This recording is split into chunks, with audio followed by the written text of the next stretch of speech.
This happened in 1979. Have you ever seen a collision where there was nothing to collide with? I hadn't.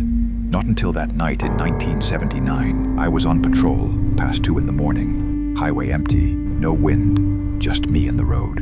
Then I saw it. A white light, low over the road, not moving, just waiting. I turned toward it, didn't speed up, didn't brake, just steered closer. Suddenly, the light rushed after me. No sound, no heat, just impact. I woke up 14 minutes later. My patrol car was sideways across the road. Windshield cracked from the impact. Both headlights shattered inward. My wristwatch and dashboard clock showed the same missing time, 14 minutes.